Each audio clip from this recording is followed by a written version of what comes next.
ስለዚህ እግዚአብሔር አምላካችን ሆይ ሀገራችንን እንድታስብልን በቸርነት እንድትጎበኝልን እንለምንሃለን፣ እንማልድሃለን። ክብር ምስጋና ለወልድ ለመንፈስ ቅዱስ ይሁን ዛሬም ዘወትርም ለዘላለሙ አሜን። አባታችን ሆይ በሰማይ የምትኖር ስምህ ይቀደስ፣ መንግሥትህ ትምጣ፣ ፈቃድህ በሰማይ እንደሆነች እንዲሁ በምድር ትሁን። የዕለት ምግባችንን ዛሬ ስጠን፣ በደላችንን ይቅር በለን እኛም የበደሉንን ይቅር እንደምንል። አቤቱ ወደ ፈተና አታግባን ከክፉ አድነን። መንግሥት ያንተ ናትና፣ ኃይል ለዘላለሙ። እመቤታችን ቅድስት ድንግል ማርያም በመልአኩ ቅዱስ ገብርኤል ሰላምታ ሰላም እንልሻለን። በሐሳብሽ ድንግል ነሽ፣ በሥጋሽም ድንግል ነሽ። የአሸናፊው የእግዚአብሔር እናት ሆይ ሰላምታ ላንቺ ይገባሻል። ከሴቶች በተለይተሽ አንቺ የተባረክሽ ነሽ፣ የማኅፀንሽ ፍሬ ኢየሱስ ክርስቶስም ምስጉን አምላክ ነው። ደስ ያለሽ ጸጋን የተሞላሽ እመቤቴ ሆይ እግዚአብሔር ከአንቺ ጋር ነውና ደስ ይበልሽ። ከተወደደ ልጅሽ ከጌታችን ከመድኃኒታችን ከኢየሱስ ክርስቶስ ምሕረትን ለምኝልን፣ ኃጢአታችንን ያስተሰርይልን ለዘላለሙ አሜን። ኦ እግዚእ ኢየሱስ ክርስቶስ በከመ በሳህልከ ወምሕረትከ ስረይ ኃጢአቴ ወኃጢአተ ኩሉ ሕዝብከ።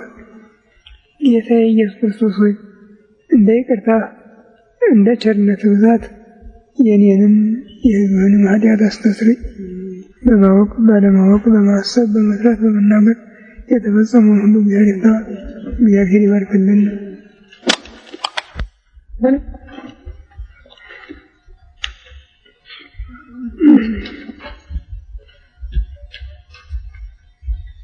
ሰኔ 9 ቀን 1999 ዓመተ ምህረት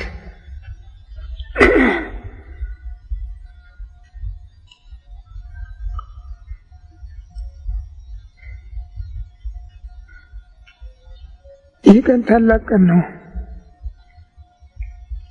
እጅግ በጣም የምስራቁ ንጉሥ ታላቁ ቆስጠንጢኖስ የኒቃያ ጉባኤ የሰጠውን ውሳኔ አስመልክቶ በሞላው ዓለም የክርስትናን የእምነት አዋጅ ያስተላለፈበት ቀን ነው። እጅግ በጣም የሚደነቅ ቀን ነው። ጌታ ሂዱ እስከ ዓለም ዳርቻ ድረስ አስተምሩ፣ በአብ በወልድ በመንፈስ ቅዱስ ስም አጥምቁ፣ ያዘዝኳችሁንም ሁሉ እንዲጠብቁ አስተምራችሁ የእኔ ደቀ መዛሙርት አድርጓቸው። እኔ በዘመኑ ሁሉ ከእናንተ ጋር ነኝ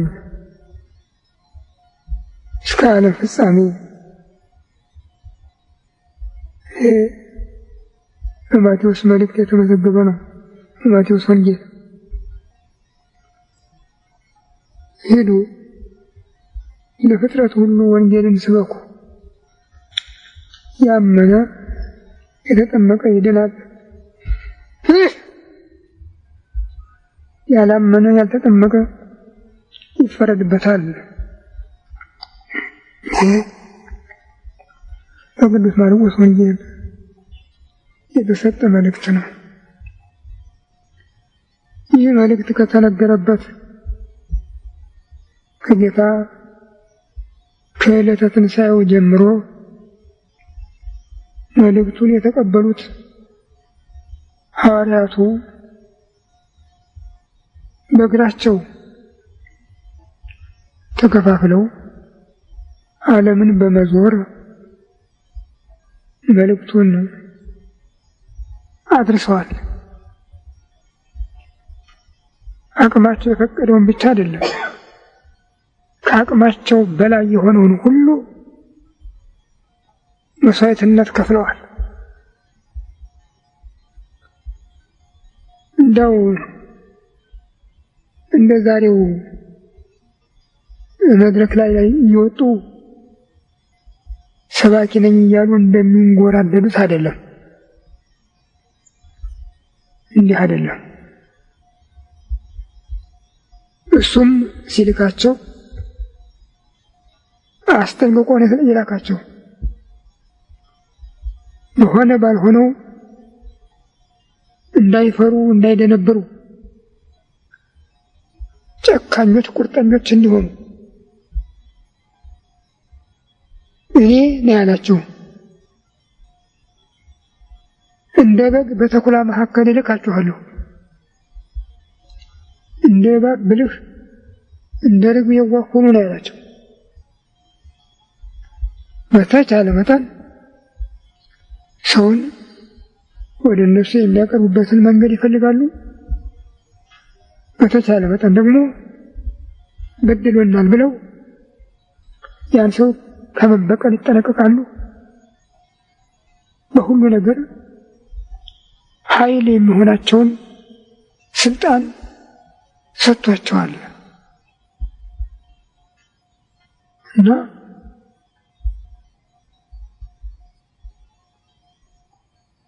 የሚያምኑትን ይህች ተአምራት ትከተላቸዋለች ይላል እና ተአምራት የተከተለቻቸው ነው ዓለሙን ያስተማሩት። ሙታንን አንሱ፣ ለምጻሞችን አንጹ፣ አጋንንትን አውጡ፣ ያለ ዋጋ የተቀበላችሁትን ያለ ዋጋ ስጡ፣ በጸጋ የተቀበላችሁትን በጸጋ ስጡ ነው ያዛቸው። ሐዋርያት ሲፈውሱ ብዙ መቸገር አልነበረባቸውም።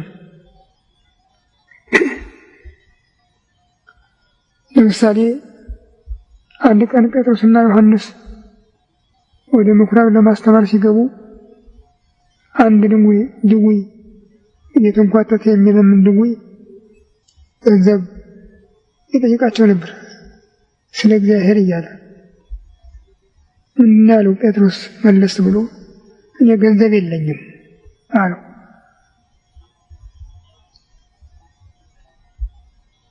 ዛሬ ወዳለበት ሄድ እንደሚልን ብሎ እንደሚያሰናበት አይደለም፣ ግን ያለኝን ልስጥህ ነው ያለው። እኛ የለኝም ካል የለንም ነው። እሱ ግን ያለኝን ልስጥህ አለው። ድውዩ የሚጠብቅ ሳንቲም ነበረ። ጴጥሮስ ግን ሙሉ ጸጋ አጎናጸፈው። ተንሥእ በስሙ ለኢየሱስ ክርስቶስ፣ በኢየሱስ ክርስቶስ ስም ከተቀመጥክበት ተነስ አለው። ሽባው አካሉ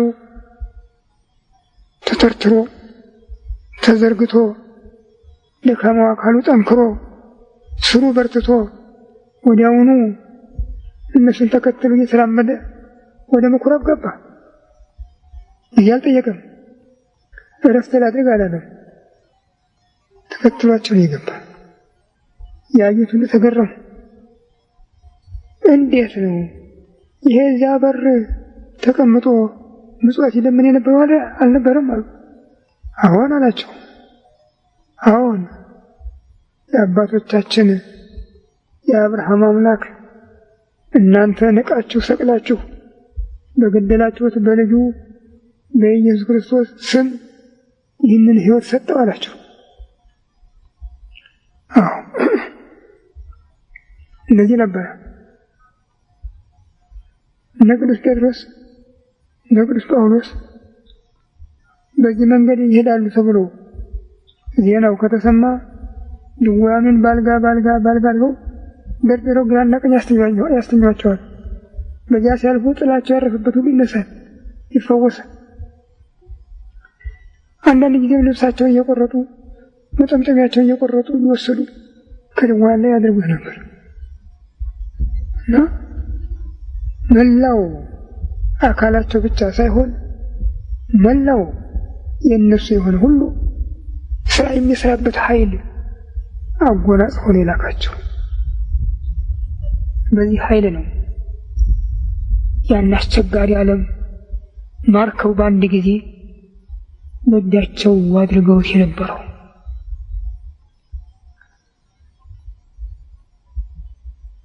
ኋላ ግን ቤተ ክርስቲያን እየተስፋፋ ስትሄድ ዲያብሎስ ምን ሞኝ ነው፣ ከውስጡ ደስ የሚሆኑትን እየመለመለ ያስነሳ ጀመር። በመጀመሪያ ሲሞን የሚባል ነበር። እባካችሁ ጌቶች እኔም እንደናንተ ያልኩት ሁሉ እንዲደረግልኝ እጄን በጫንኩበት ሁሉ ላይ መንፈስ ቅዱስ እንዲወርድ ብዙ ገንዘብ ልክፈላችሁና ይህን ሹመት ስጡኝ አላቸው። ቅዱስ ጴጥሮስ ወርቅህ ብርህ ለጥፋት ይሆንህ ከዚህ ሂድ ነው ያለው። ኋላ ግን ሉቃስ ጠቅላላ ዝርዝር ነገሩን በግብረ ሐዋርያት አልጻፈውም። በገድለ ሐዋርያት ግን እንደተገለጠው ሲሞን ክርስቶስን እወዳደረዋለሁ ብሎ ተነሳ። እሰራለሁ ሁሉንም አለ። እሱ ወደ ሰማይ እንዳረገ እኔም ወደ ሰማይ ማድረግ እችላለሁ ብሎ 4 መናፍስት ተሰይሞ በእነዚያ ላይ ሆኖ ወደ ሰማይ ሊያደርግ ተነሳ። ምድር ለቀቀ። ምዕመናን ደነገጡ። ቅዱስ ጴጥሮስን ኧረ ምን ነው ዝም በሉ አለ። ርቆ ሲሄድ በስመ አብ ወወልድ ወመንፈስ ቅዱስ አሐዱ አምላክ ብሎ ሲያማትብበት እነዚያ መናፍስት ትተውት ሸሹ። ወርዶ ተንቆጫቁጮ ሞተ።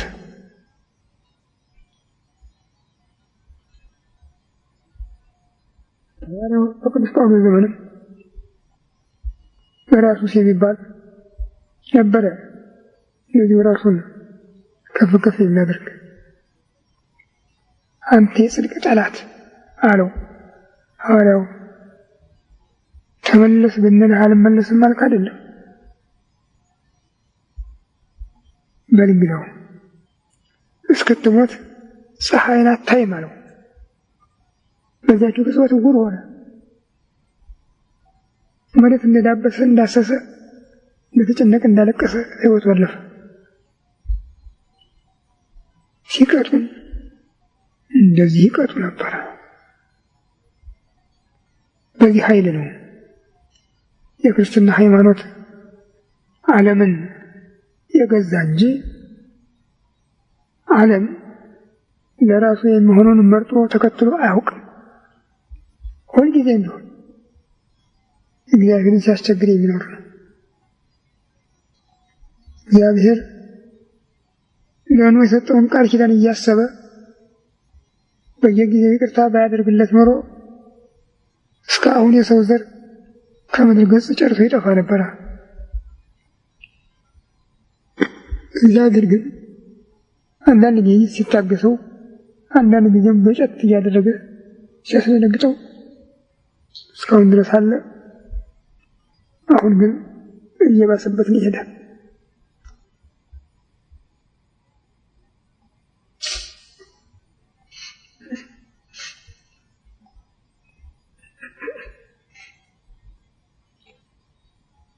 በዚህ ብቻ አልቆመም። ኋላም አርዮስ ወልድ ፍጡር ነው፣ ሚካኤል የተባለው ፍጡር ነው ብሎ ተነሳ። መምህሩም ጓደኞቹም ሊመክሩት ምክራቸውን አልቀበልም አለ። መጀመሪያ መምህሩ አውግዞ ለየው። ጊዜው 280 ዓመተ ምህረት ገደማ ነበረ። በዓለም ክርስቲያኖች ላይ ችግር የጸናበት ከሃዲያን ነገስታት ዲዮቅልጥያኖስ፣ መክስሚያኖስ ክርስቲያኖችን የሚያስጨንቁበት፣ የሚያሳድዱበት፣ የሚገሉበት ጊዜ ስለነበረ በጣም ችግር ነበር።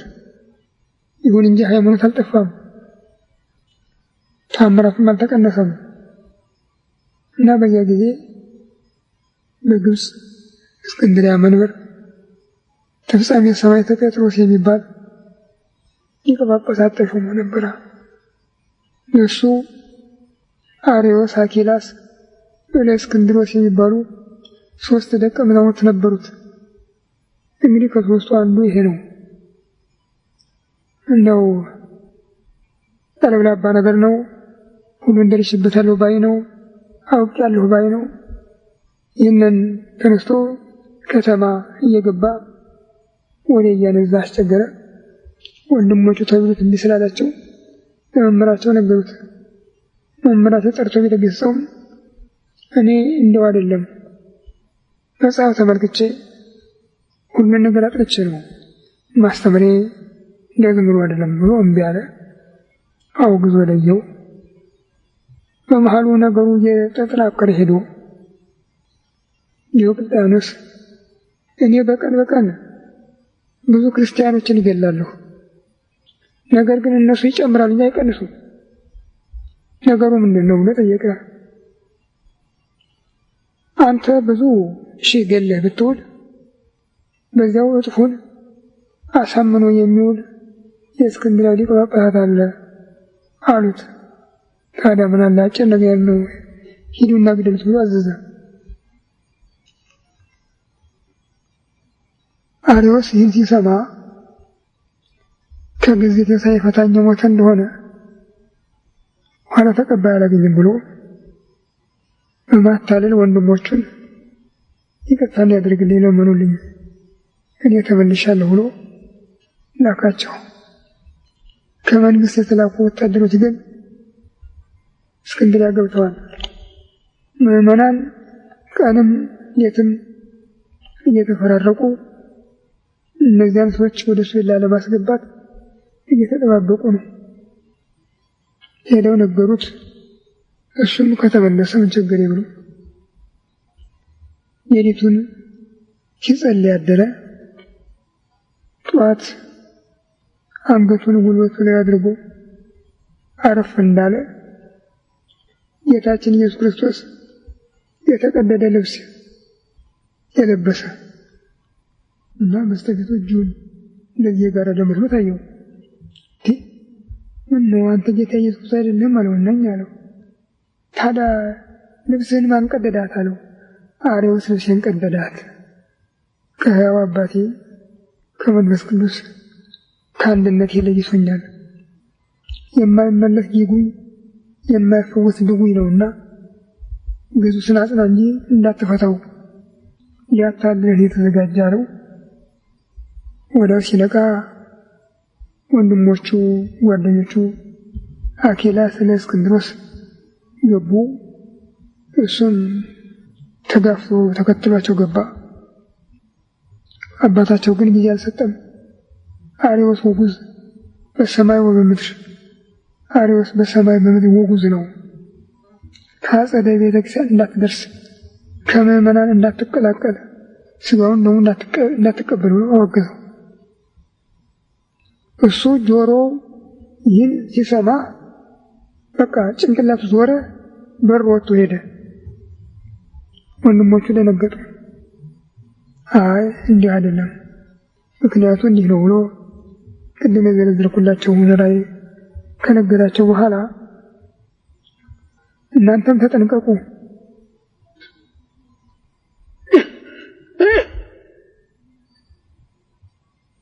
እኔ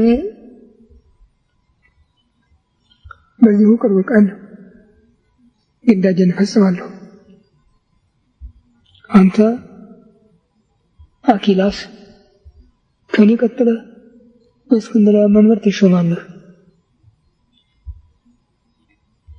ጓደኛህ በከንቱ ውዳሴ እየጠለፈ እያባበለ ተመልሶ ይመጣል። ከግዝቱ ትፈታዋለህ፣ ከምዕመናን ትቀላቅለዋለህ፣ በመንፈቅ ትቀሰፋለህ። አንተ ለእስክንድሮስ ከሱ በኋላ ለእስክንድርያ መንበር ትመረጣለህ። በአንተ ጊዜ ታላቅ ጉባኤ ይደረጋል። ስህተቱን ግድፈቱን የምትገልጽበት ለዓለም የምታስታውቅበት አንተ ነህና ተጠንቀቅ አላቸው። ይህንን ነግሯቸው ወደ ውስጥ ተመለሰ። እነሱም ወደ ቤታቸው ሄዱ። እሱ ግን ለወታደሮቹ እናንተም አትቸገሩ፣ ሕዝቡንም አታስቸግሩት፣ የምፈልገው ጉዳይ ስለሆነ ሌሊት በዚህ በኩል ነው፣ በዚህ በመስኮት በኩል ነው፣ እኔ መስኮት ከፍቼ ጠብቃችኋለሁ፣ የታዘዛችሁን ትፈጽማላችሁ አላቸው።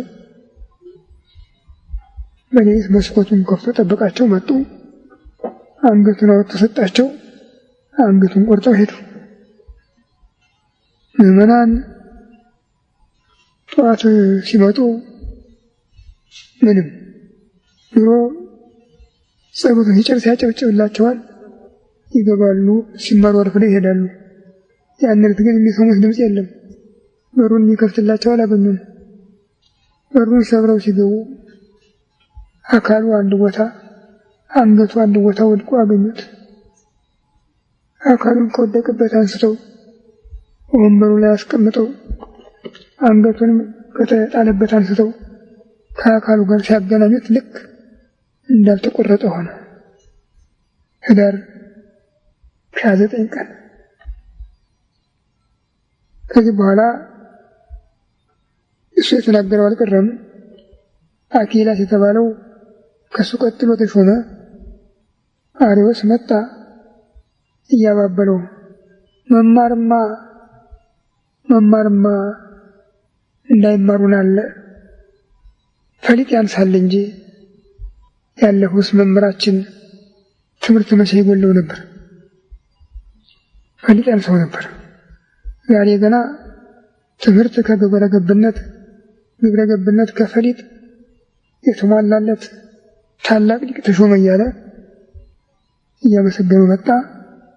ከግዝቱ ፈታው፣ በመንፈቁ ተቀሰፈ። እለእስክንድሮስ ተሾመ። እለእስክንድሮስ የአባቱን ውግዘት አጽንቶ እንደገና መንፈቅ ደግሞ አዋገዘው። ከዚህ በኋላ በጊዜው የምስራቁን ዓለም ይገዛ የነበረው የቁስጥንጥንያው ንጉሠ ነገሥት ታላቁ ቆስጠንጢኖስ ነበረ።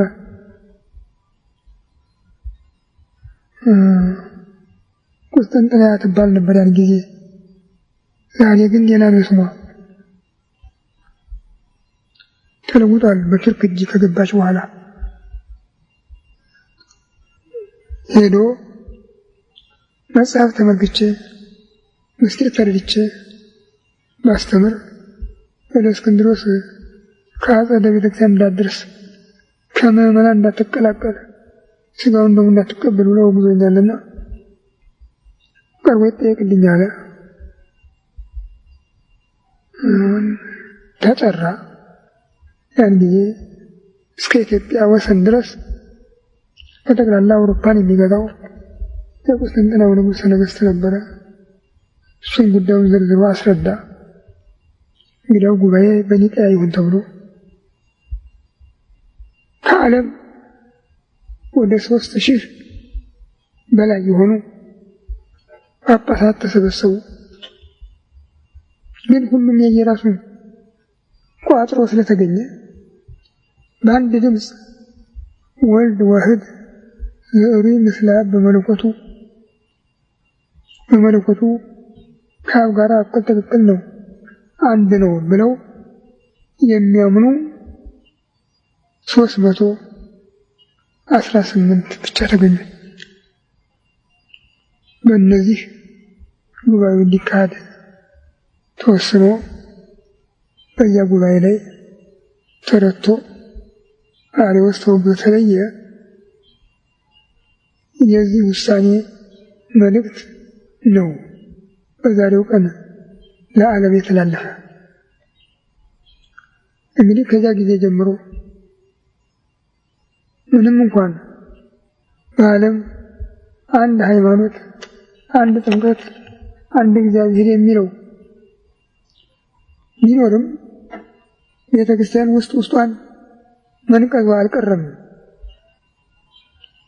በተለይም ስልጣን ያሉት ወገኖች፣ ስልጣን የተደገፉ ውስጣቸው ያሉት ደግሞ በእነሱ እየተመኩ በሚያመጡት በሽታ በየጊዜው ችግር መፈጠሩ አልቀረም። ኋላም ሳምሳቂ ጳውሎስ ተነሳ። ባሕታዊ ነኝ ባይ ነው። እግዚአብሔር ተገለጸልኝ፣ ክርስቶስ ራሱ ተገልጾ ነግሮኛል። እኔ እኮ እመቤታችን ራሷ ተገልጻ ነግራኛለች። እኔ እኮ የወለድኩት ልጄ የተባረከ ስለሆነልኝ ነው እንጂ አምላክን መጽነስ መውለድማ እንዴት እችላለሁ ብላኛለችና እሷ የወለደችው ፍጡር ነው፣ እግዚአብሔር ስላደረበት ብቻ አምላክ ይባላል ብሎ አስተማረ። እሱም ተወግዞ ተለየ። ከዚያ ንስጥሮስ ሁለት አካል ሁለት ባህሪ ነው፣ አንዱ የሥጋ አንዱ የመለኮት ይባላል። የመለኮትን ስራ ይሰራል፣ ሥጋው ደግሞ የሥጋ ስራ ይሰራል ብሎ ከሁለት ከፍሎ አስተማረ። እንዲህ አንተ እንደዚህ ካልክማ ታዲያ በቃና ዘገሊላ የተገኘው ሥጋው ነው መለኮቱ ነው? ሥጋው ነው ሥጋው ብቻ ነው እንዳትል ውሃውን ወይን ያደረገው ማን ነው? መለኮቱ ነው እንዳትል መለኮት በሰርግ ቤት አይጠራም። የዕውሩን ዓይን በፈወሰ ጊዜ በምራቁ አፈሩን ጭቃ አድርጎ ነው የቀባው። ምራቁን ትፍ ብሎ አፈሩን ጭቃ ያደረገ ማን ነው? መለኮት ነው እንዳትል ለመለኮት ምራቅ የለውም። ሥጋ ብቻ ነው እንዳትል ሥጋ የዓይን መፍጠር ስልጣን የለውም ብለው ጥያቄ ሲያቀርቡለት አልቻለም። በዚሁ በቅዱስ ቄርሎስ አፈ ጉባኤነት ተወግዞ ተለየ። ይህ ነገር ውስጡን እየታመሰ ግማሹም እሱን እየመሰለ ግማሹም ከሱ እየተለየ ከቆየ በኋላ እንደገና ፍላቪያኖስ የተባለው የግሪኩ ጳጳስ ይህንን የተነሳ በእሱ ምክንያት ክርክር ተጀመረ።